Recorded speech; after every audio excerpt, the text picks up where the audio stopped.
This is CNN 10, your daily objective explanation of world events, and I'm Carl Azus. Thank you for watching this Thursday. Especially if you've been watching for a while, you've heard us talk a lot about the civil war in Syria. But it's not the only Middle Eastern nation struggling with the consequences of war. A conflict in Yemen, which is located between the Red Sea and the Gulf of Aden, started in 2015. Forces who were loyal to the country's president have been fighting the rebels who drove him out of the country. Thousands have been killed in the conflict, tens of thousands have been wounded, and the World Health Organization now says there have been 500,000 cases of suspected cholera. It's an intestinal infection caused by bacteria. It spreads through contaminated water and food that comes in contact with it. Because millions in Yemen don't have access to clean water, and because garbage collection has stopped in major Yemeni cities, health officials believe cholera is infecting as many as 5,000 people per day.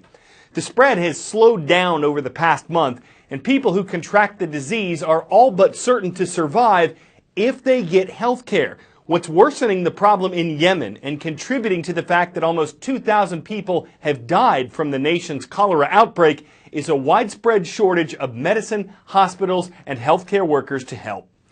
Leaders from the U.S., Canada, and Mexico huddled in Washington, D.C. yesterday. It was the official beginning of an effort to renegotiate NAFTA, the North American Free Trade Agreement. This is a trade deal between the three countries. It went into effect in 1994. Renegotiating NAFTA is something that Donald Trump promised to do while he was campaigning to become U.S. president.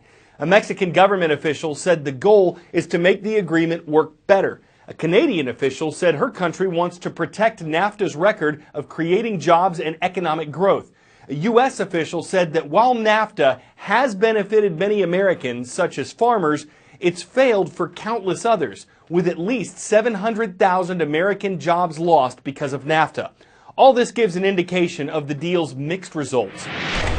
So, just what is it? Well, let's begin with the basics. First, it includes Canada, the US, and Mexico. It was proposed in 1992 by these guys, and it was extremely controversial. Critics feared massive job losses, with businesses packing up and moving production to Mexico. Supporters, though, they claimed that it would lead to cheaper goods, and that would lead to economic growth. But NAFTA won out in the end with Congress and then President Clinton ratifying it in 1993. We are ready to compete, and we can win. NAFTA is a large, incredibly complicated document, but at its core, it's pretty simple. Before NAFTA, when items were imported, they were taxed. After NAFTA, they weren't. This protects goods made domestically at the expense of consumers, since the tax on foreign products is passed down. Higher tariffs, more expensive goods, less trade. Free trade agreements like NAFTA remove those tariffs, incentivizing trade and lowering costs for consumers. Tariffs were greatly reduced at the start of the agreement in 1994 and totally eliminated by 2008. So what did NAFTA accomplish? It's not easy pinpointing the exact effects that NAFTA has had because there are many factors in how economies function, but since the agreement, U.S. trade amongst Mexico and Canada has tripled. The U.S. trade deficit with Canada and Mexico has increased significantly. But, according to this congressional report, NAFTA actually hasn't had that large an effect on the U.S. economy. NAFTA only increased the U.S. GDP by a few hundredths of a percent because, relative to the size of the total economy, trade with Mexico and Canada isn't that big. So the biggest question of all, how has it affected American jobs? Economists agree there's no simple answer. It's impossible to completely separate the effects NAFTA has had on the economy from other external forces like recessions, currency valuations, technological automation, and overall increases in globalization. Many U.S. manufacturing jobs have moved overseas to countries that America doesn't even have free trade agreements with, like China. Overall, domestic manufacturing has taken a spill. Trade has increased, and goods are cheaper. 10-second trivia. Polyacrylonitrile is a synthetic resin commonly used to make what? Carbon fiber, amber, turpentine, or dragon's blood? All of these materials come from natural resins except for carbon fiber, a synthetic resin commonly made from polyacrylonitrile. Unlike hurricanes, blizzards, or heat waves, there's no way to predict earthquakes. They just suddenly happen. Once one occurs, there are early warning systems that could give people miles away a few seconds' notice. But could a carbon fiber material be used to better protect the buildings they're in? Here's some research from Japan, where earthquakes are common. This is the Zenkoji Temple in the city of Nagano. It's one of the oldest and most important in all of Japan, and it's under the constant threat of earthquakes. And this is the story of how a monk, an architect, and a mystery material could help save it. Here's our monk, Suryo Wakaomi, and he can get the story started. 善光寺の歴史は約1400年になります。年間約600万人の方が訪れていただくこのお寺ですけれども、何度か大きな地震に見舞われています。The worry is that one of the 1,500 earthquakes that hits Japan each year could destroy all that history in an instant. And that's where this comes in, a carbon fiber rod that was made by Komatsu Seiren, a material research company.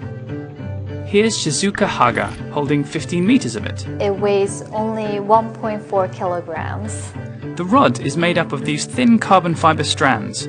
The strands are twisted into 6 tight bundles and wrapped in a special thermoplastic resin, that's the white stuff. This braiding technique is actually borrowed directly from an ancient method of braiding used in making a kimono. We made this rod and then we were like, okay, I don't know what to do with this material, so we had this connection with the Kuma Kengo. Enter our architect.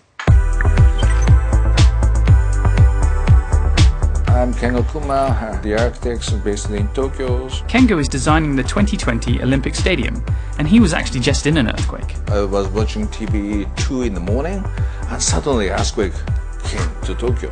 Okay, Kengo, you've got this new carbon fiber rod. What was your first thought? The first thought is, it looks weak. But he tested it, and soon realized it was just the thing he was looking for. Kengo's idea was to retrofit a building using the rods, making it, he hoped, earthquake-proof. He attached the rods to the outside of a building. He put them on the inside too. He stuck them next to the windows, through the stairwells. He strung them from the roof to the ground. Altogether, he fitted nearly 4,000 rods to grip the building to the ground. The idea being, if an earthquake causes the building to shift from left to right, the rods stretch and pull it back in the opposite direction, preventing the building from shaking itself to smithereens. Flexibility and softness is a real strongness. This was the first real-world application, and the building has not been through a major earthquake yet, but the promise of the solution proved too powerful for Suryo, our monk, to ignore. Back in Nagano, the monks have started retrofitting an ancient storage house called the Kyozo, the building right next door to the main temple. Eventually all the temple buildings will have the rods installed on the inside, so you won't actually see them, but they'll hopefully be able to keep the temple safe from an earthquake. In a matter of seconds, you go from bright daylight to twilight, and all you see is this inky black disk of the moon. Eclipse chasing has really delivered some of the most spectacular adventure I could have ever imagined. You just can't convey how stunningly beautiful. It was spectacular, awe-inspiring, life-changing, transformative. The best description for it is I kind of felt like I went into hyperdrive. There's something going on that turns this into an obsession. I've been in the path of totality now 33 times. I've been to 27 total eclipses. I've seen 16 of these things and I'm still not done looking at it. No matter how much people prepare, though, Monday's weather could make or break their view. Like all forecasts, the current outlook could change, but at this point, it looks pretty good for the Pacific Northwest. It's iffy for the Midwest, and it could be cloudy or stormy in the Southeast. We'll have your ticket to CNN's live stream of the eclipse at CNN10.com, so wherever our cameras can capture the eclipse, you'll be able to watch from our homepage.